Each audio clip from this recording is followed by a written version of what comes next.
एक समय की बात है। खीमपुर नामक गांव में एक किसान रहता था जिसका नाम रामलाल था, जो कि बहुत मेहनती था। उसके पास कई खेत थे जिसमें वह तरह तरह की फसल उगाता था। रामलाल के पास खेत अधिक होने के कारण उसे खेतों में काम करने के लिए परिवार वालों और मजदूरों का सहारा लेना पड़ता था। एक दिन रामलाल ने अपने सभी खेतों में गेहूं की बुआई करवाई। उस साल उसकी फसल बहुत अच्छी हुई थी। अब फसल पक चुकी थी, जिसकी कटाई कराने के लिए वह सोच रहा था। उसी खेत में एक गौरैया और उसके बच्चे रहते थे। एक दिन गौरैया अपने बच्चों के लिए खाने की तलाश में बाहर गई हुई थी। तभी किसान अपनी फसल को देखने खेत में आया और बोला, गेहूं की फसल पक चुकी है। कल हम अपने परिवार के लोगों को लेकर आएंगे और फसल की कटाई शुरू कर देंगे। किसान की बात गौरैया के बच्चे सुनकर घबरा गए और कुछ समय के बाद गौरैया अपने बच्चों के लिए खाना लेकर जब वापस आई, तो बच्चे अपनी माँ से बोलने लगे कि आज किसान आया था और बोल रहा था कि कल वह परिवार वालों को लेकर आएगा और सारी फसल को कटवा देगा। गौरैया की माँ ने बोला, घबराओ मत, कल कोई फसल काटने नहीं आएगा। अगली सुबह ठीक वैसा ही हुआ। फसल की कटाई करने के लिए कोई नहीं आया। उस दिन से दोबारा गौरैया और उसके बच्चे खुशी खुशी रहने लगे। एक सप्ताह के बाद किसान फिर से अपनी फसल देखने के लिए खेत में आया और कहने लगा कि परिवार वाले खेत में काम करने को राजी नहीं हैं। अब हमें मजदूर का ही सहारा लेना पड़ेगा। कल हम मजदूर के साथ आएंगे और फसल की कटाई करना शुरू करेंगे।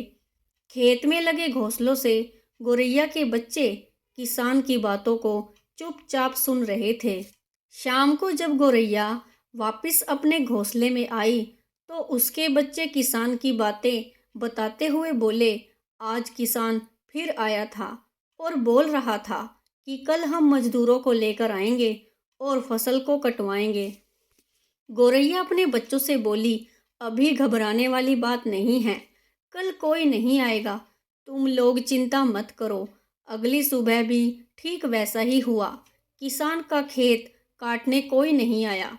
कुछ दिन बीतने के बाद किसान अपने खेत को देखने दोबारा आया और खेत के किनारे बैठ के बोल रहा था, अब तो हमें किसी का सहारा नहीं लेना चाहिए।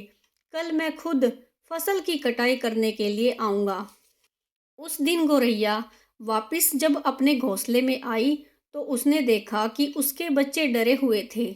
गौरैया ने जब कारण जानना चाहा, तो उसके बच्चों ने जवाब दिया, माँ, आज किसान फिर से खेत में आया था और बोल रहा था कि परिवार और मजदूर के लोग खेत में आने से मना कर रहे हैं और अब मुझे ही फसल को काटना पड़ेगा। कल किसान खुद फसल काटने आने वाला है।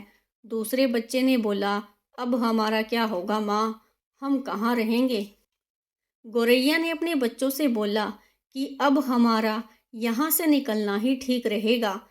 लेकिन गौरैया के बच्चों ने दोबारा पूछा कि किसान तो कई बार ऐसा बोल के जा चुका है, इस बार भी नहीं आएगा। अब आप इतना परेशान क्यों हो रही हो।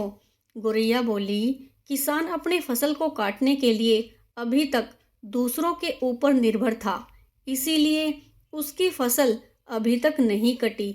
लेकिन अब वह खुद यह काम करना चाहता है, तो निश्चित ही कल किसान फसल काटने आएगा।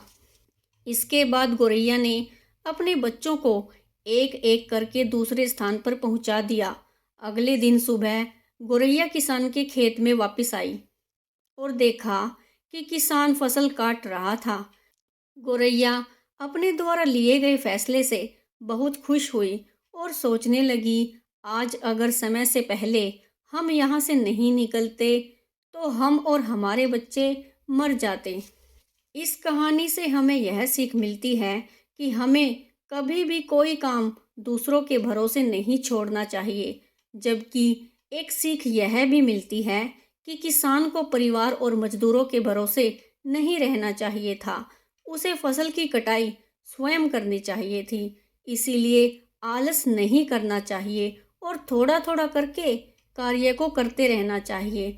गौरैया से हमें सीख मिलती है कि कोई भी काम समय से पहले कर लेना चाहिए। Thanks for watching.